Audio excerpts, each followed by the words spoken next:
ఇవి కాకరకాయ వేపుడు, ఉల్లిపాయ కారంతో కాకరకాయ వేపుడు.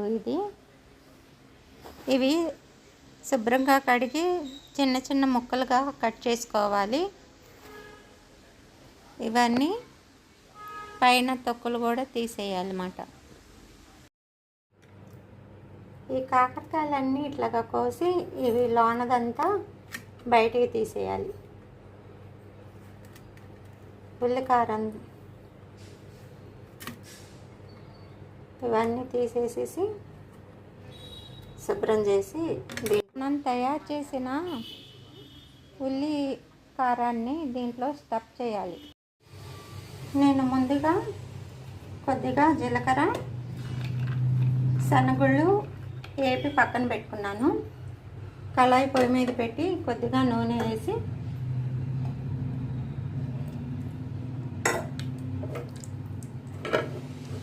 నూనె కాగింది.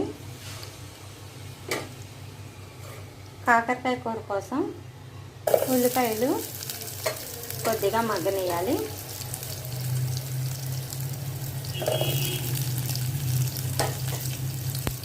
ఇవి కాకరకాయల్లో తీసిన గుజ్జు ఉంది కదా, ఇదంతా లేతయ్యి, గింజలు ఏమి లేవు. ఇవి కూడా వేస్తున్నాను. కాస్త మగ్గనియాలి ఇవన్నీ.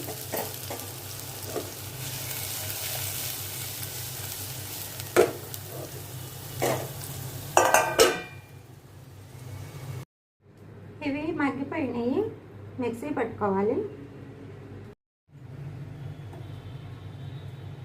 కళాయిలో కొద్దిగా నూనె వేసి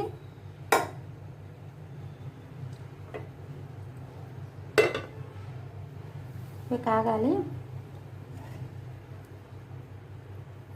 ఈ ముక్కల్ని వేసి కాస్త మగ్గనియాలి.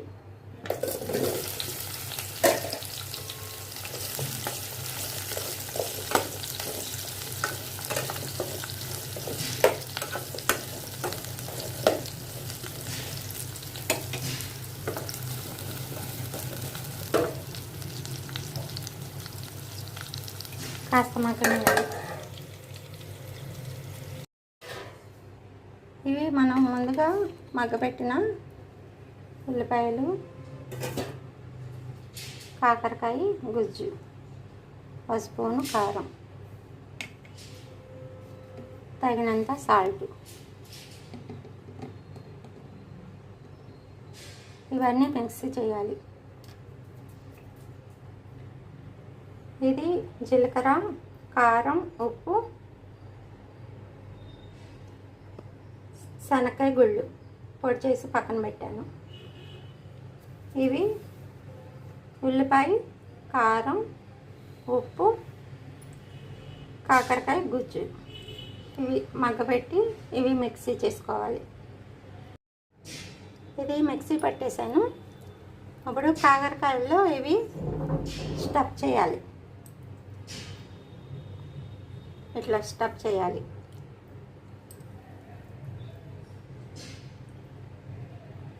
మీరు ఒకసారి ట్రై చేయండి. ఈ కర్రీ చాలా బాగుంటుంది, చేదు ఉండదు.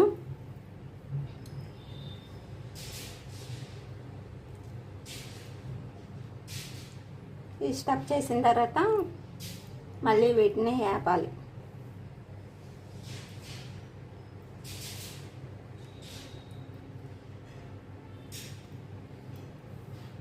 ఇంకా అన్నిటికీ అట్లా స్టఫ్ చేయాలి.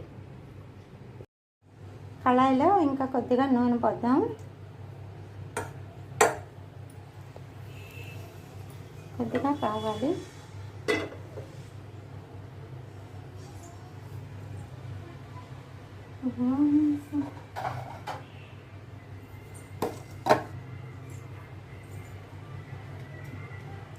మనం స్టఫ్ చేసిన కాకరకాయలని దీంట్లో యాడ్ చేయాలి.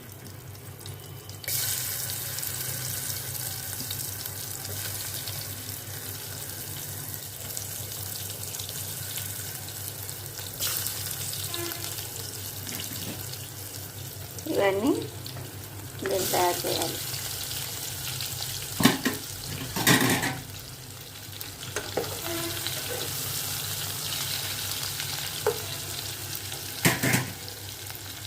కాస్త ఆగనివ్వాలి.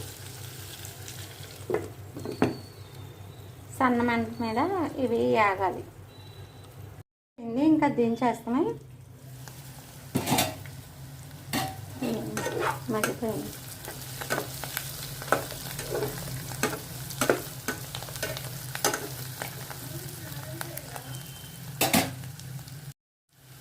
ఇది లాస్ట్గా మనం పొడి చేసి పెట్టుకున్నాం కదా, వేరుశనగ గుళ్ళు, కొద్దిగా కారం, కొద్దిగా ఉప్పు,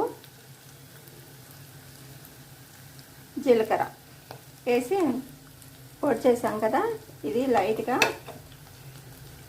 దీని మీద. ఈ కర్రీ మీరు కూడా ఒకసారి ట్రై చేయండి, చాలా బాగుంటుంది.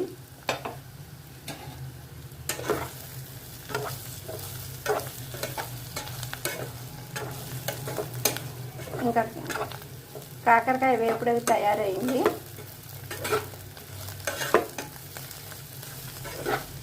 ఇంకా స్టవ్ కట్టేస్తాం.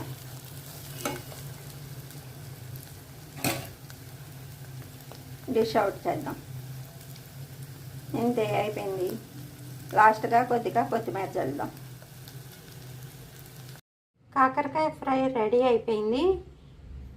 మీరు కూడా ఒకసారి ఇలాగా ట్రై చేసి ఎలా వచ్చిందో కామెంట్ రూపంలో తెలపండి.